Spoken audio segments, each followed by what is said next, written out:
നമസ്കാരം. മലയാളി വാർത്തയിലേക്ക് സ്വാഗതം. പാലാ ചേർപ്പുംകല്ലിലെ സ്വകാര്യ ആശുപത്രിയിലെ വനിതാ ഡോക്ടറെ ഹോസ്റ്റൽ മുറിയിൽ മരിച്ച നിലയിൽ കണ്ടെത്തിയിരിക്കുകയാണ്.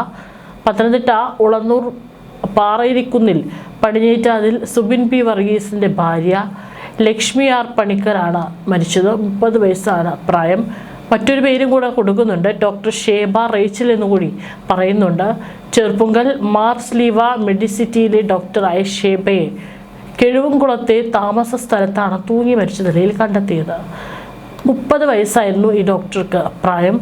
മരണത്തിന് പിന്നിലെ യഥാർത്ഥ കാരണം കണ്ടെത്താൻ പോലീസ് വിശദമായ അന്വേഷണം ആരംഭിച്ചു. ഹോസ്റ്റൽ മുറി അകത്ത് നിന്ന് കുറ്റിയിട്ട നിലയിലായിരുന്നു. വൈകുന്നേരമായിട്ടും ഡോക്ടറെ പുറത്ത് കാണാത്തതിനെ തുടർന്ന് നടത്തിയ പരിശോധനയിലാണ് മൃതദേഹം കണ്ടെത്തിയത്. ഉടൻ തന്നെ പാലാ പോലീസിൽ വിവരമറിയിച്ചു. പ്രാഥമിക പരിശോധനയിൽ ആത്മഹത്യയാണെന്ന് പോലീസിന് നിഗമനമെങ്കിലും മറ്റ് അസ്വാഭാവികതകൾ ഉണ്ടോ എന്ന് പോലീസ് പരിശോധിക്കുകയാണ്. കുടുംബ പ്രശ്നങ്ങളോ ജോലി സംബന്ധമായ സമ്മർദ്ദങ്ങളോ മരണത്തിന് കാരണമായിട്ടുണ്ടോ എന്നും അന്വേഷണ പരിധിയിലുണ്ട്. ഫോറൻസിക് വിദഗ്ധരും വിരലടയാള വിദഗ്ധരും സ്ഥലത്തെത്തി തെളിവുകൾ ശേഖരിച്ചു. മരണത്തിന് തൊട്ടു മുമ്പുള്ള മണിക്കൂറുകളിൽ ഷേബ ആരുമായൊക്കെ ആശയവിനിമയം നടത്തി എന്നത് കണ്ടെത്താൻ മൊബൈൽ ഫോൺ രേഖകൾ പോലീസ് പരിശോധിക്കുന്നുണ്ട്. മരണത്തിൽ ദുരൂഹതയുണ്ടോ എന്ന് വ്യക്തമാകണമെങ്കിൽ പോസ്റ്റ്മോർട്ടം റിപ്പോർട്ട് ലഭിക്കണമെന്നും പാലാ പോലീസ് അറിയിച്ചു.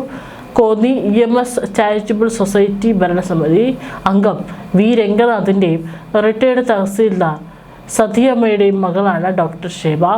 കുടുംബാംഗങ്ങളുടെ മൊഴി പോലീസ് രേഖപ്പെടുത്തി വരികയാണ്. അപ്രതീക്ഷിതമായുണ്ടായ മരണത്തിൻ്റെ ഞെട്ടലാണ് സഹപ്രവർത്തകരും നാട്ടുകാരും. പത്തനംതിട്ട വലഞ്ചുഴിയിലുള്ള സ്വന്തം വീട്ടിൽ ഏപ്രിൽ 20 തിങ്കളാഴ്ച രാവിലെ 8:30 ഭൗതിക ശരീരം പൊതുദർശനത്തിലെത്തിക്കും. തുടർന്ന് 9:45 കുളനടയിലുള്ള ഭർത്താവിൻ്റെ വസതിയിലേക്ക് കൊണ്ടുപോകും.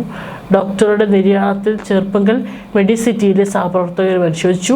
സംസ്കാര ശുശ്രൂഷകൾ ഇന്ന് ഉച്ചയ്ക്ക് 1 മണിക്ക് സ്വന്തം ഭവനത്തിൽ ആരംഭിച്ച് 2 മണിക്ക് ഉള്ളന്നൂർ സെന്റ് മേരീസ് ഓർത്തഡോക്സ് വലിയ പള്ളിയിൽ നടക്കും. സംഭവത്തിൽ അസ്വാഭാവിക മരണത്തിന് കേസെടുത്ത പോലീസ് ആശുപത്രി അധികൃതരിൽ നിന്നും ഹോസ്റ്റൽ ജീവനക്കാരിൽ നിന്നും കൂടുതൽ വിവരങ്ങൾ ശേഖരിക്കുകയാണ്. എന്താണ് ആത്മഹത്യയിലേക്ക് നയിച്ചിട്ടുള്ള കാരണങ്ങൾ എന്നുള്ളതിനെക്കുറിച്ച് വിശദമായി അന്വേഷിക്കുകയാണ്. ഇതിൻ്റെ അടിസ്ഥാനത്തിൽ വരും ദിവസങ്ങളിൽ കൂടുതൽ ആളുകളെ ചോദ്യം ചെയ്യാനുള്ള സാധ്യതയും ഇവിടെയുണ്ട്.